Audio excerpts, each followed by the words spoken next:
এই ভিডিওটা শেয়ার করার পর অনেকেই জানতে চেয়েছো এই ডেকোরেশনটা আমি ঠিক কিভাবে করেছি, তাই ভাবলাম এটার বিহাইন্ড দ্য সিন একটা ভিডিও তোমাদের সাথে আমি শেয়ার করি। অ্যাকচুয়ালি আমার কাছে রিং লাইটের দুটো ট্রাইপড ছিল, সেটার সাথে আমি কার্টেনের রডের মধ্যে আর্টিফিশিয়াল মানি প্ল্যান্ট পেঁচিয়ে এইরকম একটা জিনিস ক্রিয়েট করেছি, যেটা দাঁড় করিয়ে আমরা ভীষণ খুশি যে এটা সাকসেসফুল হয়েছে। তারপর কিছু আর্টিফিশিয়াল ফ্লাওয়ার্স এটার মধ্যে আমি সেট করে দিলাম, আর কার্টেন লাইট যেগুলো হয় না, টুনি বাল্বগুলো পর্দায় ঝোলানোর, সেগুলোও লাগিয়ে দিলাম। আর আমার কাছে ছিল বেশ কিছু ফুলের টব, আমি কিনে এনেছি যে পরে এগুলোতে আমি গাছ লাগাবো। এগুলোকে অ্যাকচুয়ালি আমি স্ট্যান্ড হিসেবে ইউজ করে ওপরে এই যে ভাড়া করে আনা টেবিল টপগুলো এগুলো আমি সেট করে দিয়েছি। এগুলো অ্যাকচুয়ালি আমি সিটিং একটা অ্যারেঞ্জমেন্ট তৈরি করতে চেয়েছিলাম মেঝেতে, মানে ছাদের ওপর। তো সেটাতে আমি একটা বেড কভার মাঝখান দিয়ে কেটে 3টে টেবিল টপকে কভার করে দিলাম। তারপর বসার জন্য এই যে এই ধরনের আজকাল পাওয়া যায় না, এটার আমি সঠিক নাম জানি না, এটাকে আমি 3 মিটারের মতো কিনেছিলাম, গ্রে কালারের, মাঝখান দিয়ে কেটে নিয়েছি দু সাইডে সিটিং বানানোর জন্য। আর এই কুশন কভারগুলো আমি অ্যামাজন আর মিশো থেকে কিনেছিলাম। আর এই যে ফুলের যে ভাস আর প্লাস্টিকের ফ্লাওয়ারগুলো, এগুলো খুবই কম দামে আমি লোকাল মার্কেট থেকে কিনতে পেরেছি। তো এগুলোও আমি টেবিলের ওপর সুন্দর করে সাজিয়ে নিয়েছিলাম।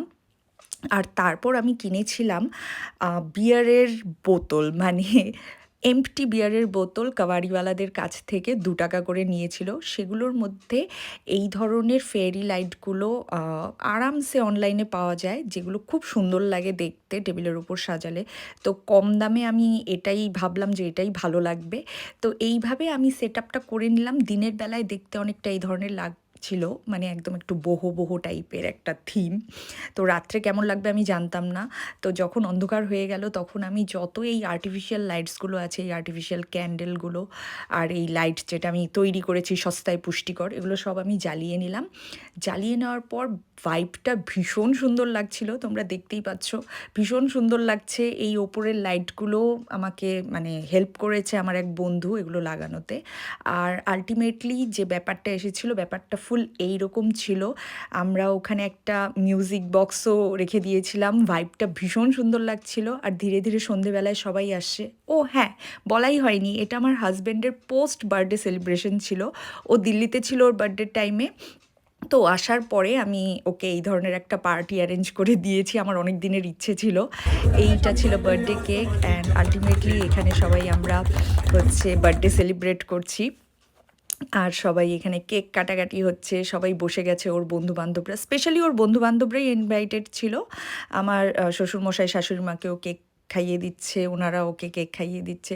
তো এই ব্যাপারটা ভীষণ একটা সুন্দর একটা ভাইব ক্রিয়েট হয়েছিল। এই ধরনের ডেকোরেশনে এই ধরনের ব্যাপারটা ভীষণ ভালো লাগে।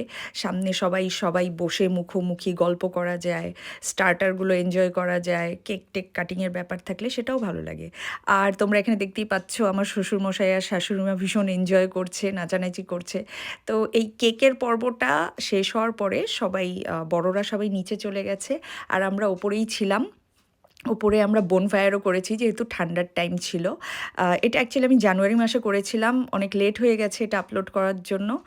আর তারপর আমরা সবাই মিলে একটু নাচানাচি করলাম। এখানে আমি আর পোলো মানে সবাইকে এন্টারটেন করছি, না নিজেরা এন্টারটেন হচ্ছি জানি না। তো আমরা বলিউড সঙ্গে ডান্স করেই যাচ্ছি।